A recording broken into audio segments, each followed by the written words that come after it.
Hello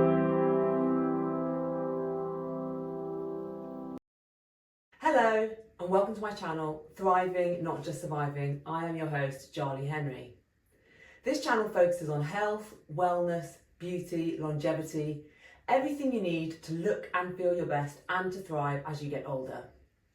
If that sounds like your cup of tea, please hit the subscribe button and the notification bell to get notified when I have new videos out.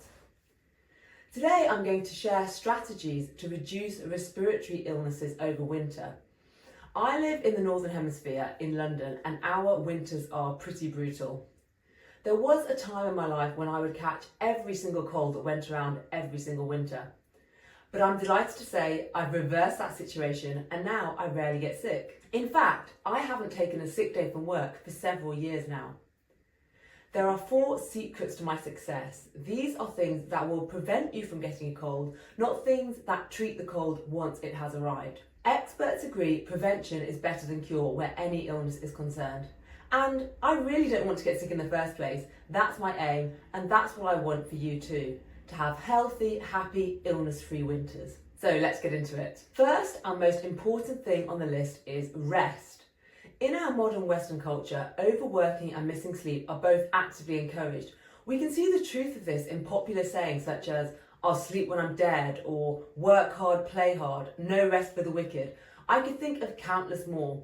People fetishize coffee consumption and take pride in over-consuming it in order to push their bodies to the limit of what it can withstand in terms of work and staying awake. Well, I'm going to tell you straight, this is a surefire way to getting sick in the short term and premature aging and death in the long term. You might think I'm being dramatic, but the science stacks up. A 2023 study showed that men who get enough sleep live 5 years longer on average than men who don't. For women, it's 2 years longer.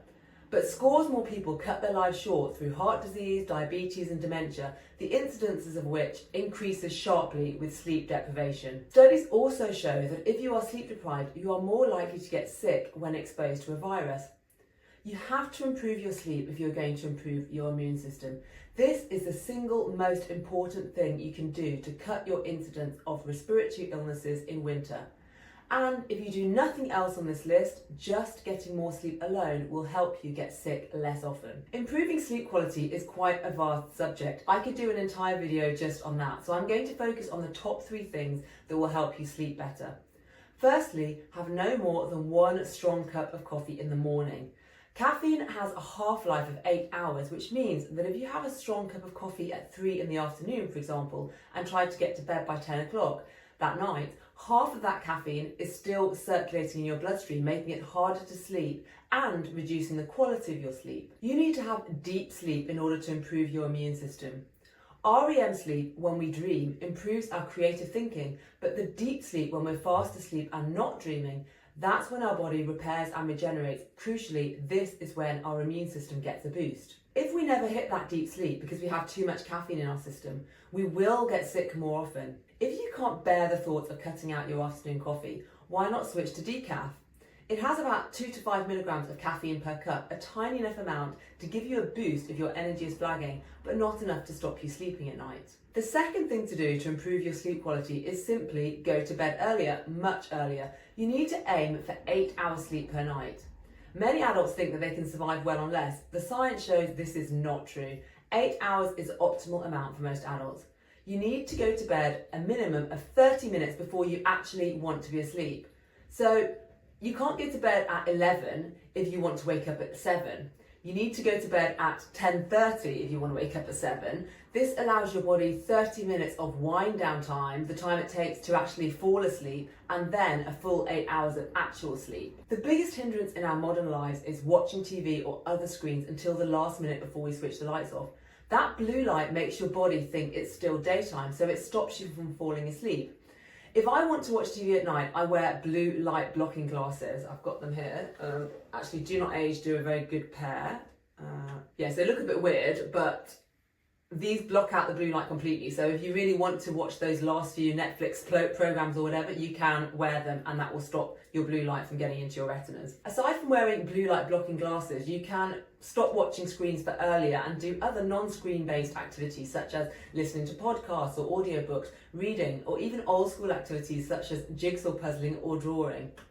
Activities which use hand-eye coordination like jigsaw puzzling are great for making you drowsy. Likewise, reading an actual book, not a screen, is great for inducing sleep. My third tip for getting a good night's sleep is don't drink alcohol before bed.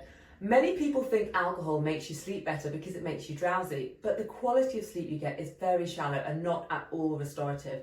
Alcohol makes you pass out in an artificial manner similar to sleeping tablets, rather than have natural deep sleep, which is what your immune system needs to be healthy. Try not to have any alcohol after 4 p.m. and limit your intake to no more than 1 or 2 days per week. If you try these tips and you still find it hard to drop off, then consider natural sleep aids such as chamomile tea or valerian tea. Steer clear of pharmaceutical sleeping tablets which are highly addictive and don't give you the natural sleep you need anyway. Now, if you only focus on making the changes I've already discussed, you'll be well on your way to banishing colds this winter. But I'm not finished. I have 3 more tips for you. Next on the list is consuming alliums. Alliums are a family of vegetables including onions, scallions, garlic and leeks. Alliums have been proven to decrease the incidence of colds. My favourite thing to do is make a leek and potato soup with my own homemade bone broth. This boosts the immune system while also strengthening the gut and containing collagen, which is great for the skin and joints. I eat it about once a week in midwinter. So comment below if you'd like me to do a video detailing how I make my leek and potato bone broth soup. I think it's really interesting that nature provides us with what we need at the time we need it. Leeks are in season at the onset of the cold and flu season in the UK. If you don't like leeks, you can get the same benefits by eating onions or garlic. My third tip is vitamins. Now, most people know that you need to get plenty of vitamin C for a healthy immune system, but what a lot of people don't know is how important vitamin D is for your immune system. This is actually the main reason why people get sick in winter. As the weather gets cold and dark and we're not getting enough sunlight, we're not getting enough vitamin D, and that lays us vulnerable to passing viruses and infections. If you're someone who can tolerate the cold, I'm not one of those, but if you are, you can aim to go outside and get natural daylight for at least 20 to 30 minutes a day in winter. If you know that's not going to happen, or if the weather is so bad it prevents you from going outside, you need to look at taking a supplement. The darker your skin is, the more you will need to supplement. So white-skinned people, fair-skinned people can get away with supplementing between 8 to 10 UG or micrograms only in winter. Anyone with darker skin should supplement at least this amount or more all year round if you live far north like I do. DoNotAge.org sell an excellent supplement which I take daily. See, I've got a year's supply here. I've been taking this for almost a year now. It contains 125 UG or 125 micrograms of vitamin D. And the reason why I love it is it also contains magnesium. Now, your body can't actually create vitamin D if you are deficient in magnesium. And magnesium is another supplement which also helps you sleep. So this is double bang for your buck. And in addition to those, it also contains vitamin K, which prevents bone density loss. Now, bone density loss in the face will make you look older, but also bone density loss in the rest of your body will make you feel older. So this supplement with the vitamin K is one which will also help you to look and feel younger, in addition to helping your sleep. It's a fantastic supplement. I will include a link in the description below. My final tip to boost your immune system is one that is completely ignored by most people, and it is one that by itself can be a game changer, and best of all, it's completely free. It won't cost you anything. In fact, I was following every single other tip on this list and still getting sick from time to time. But when I changed this one thing, that's when I really saw the biggest improvement. It is mindset. No, I'm not going to tell you to think positively and believe you won't get sick. I know there's lots of that kind of law of attraction stuff on YouTube, and I'm not saying it doesn't work. It does, but there is no point in me telling someone who thinks negatively to simply change their thoughts and start thinking positively. I mean, that's easier said than done, right? You can do all the affirmations in front of the mirror you want, and it's not going to work if in your subconscious mind there's still a little voice counteracting every positive thought with a negative one.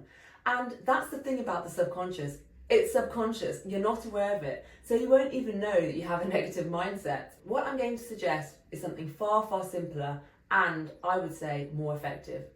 Meditation. That's it. I meditate daily. That one simple thing has made all the difference to my positivity.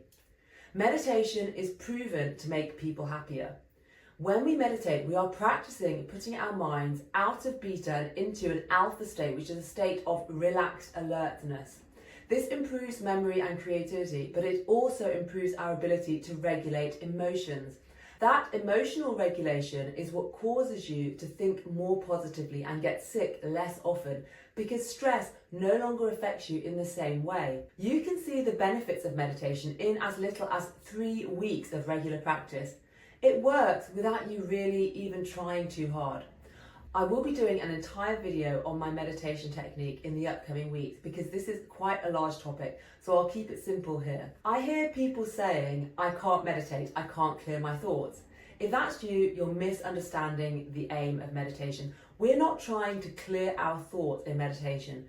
The purpose of meditation is to focus your mind on one thing and then notice when your thoughts have wandered off that thing, and then bring your thoughts back to focusing on that one thing.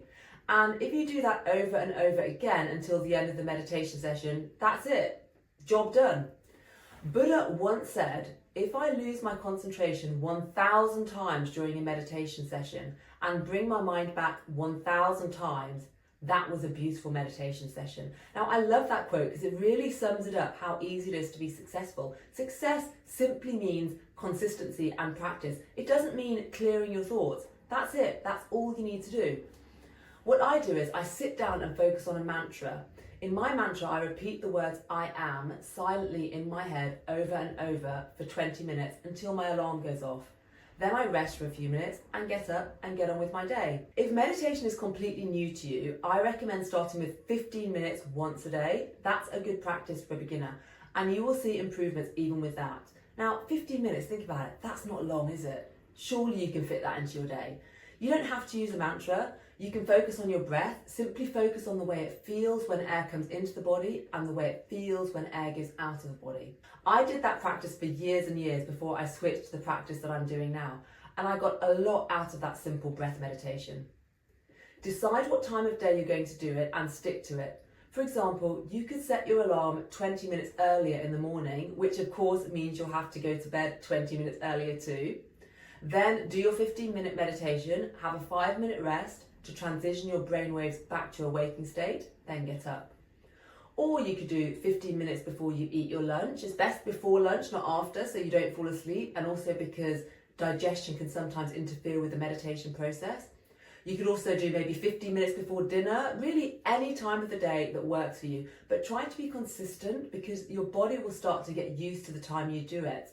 Now my body wakes me up for my meditation, even if I don't set an alarm, because it's habituated to a morning meditation first thing when I wake up. The positive mindset I've gained from doing a regular meditation practice is so profound. I can't, the positive changes, there's so many, I couldn't even put them into words. I basically don't get stressed anymore, and this has had a massive positive effect on my immune system. Stress is so debilitating for our bodies, and it also ages us. None of us can totally remove the causes of stress. We can't avoid challenges at work, traffic jams, babies who cry all night, financial worries, I could go on and on. We can't avoid life's challenges, but we can change the way we respond to these challenges. Meditation makes you more easily able to shrug off life's problems and remain calm no matter what the external world throws up. Your peace and quiet follows you wherever you go because it is self-generated by your meditation practice.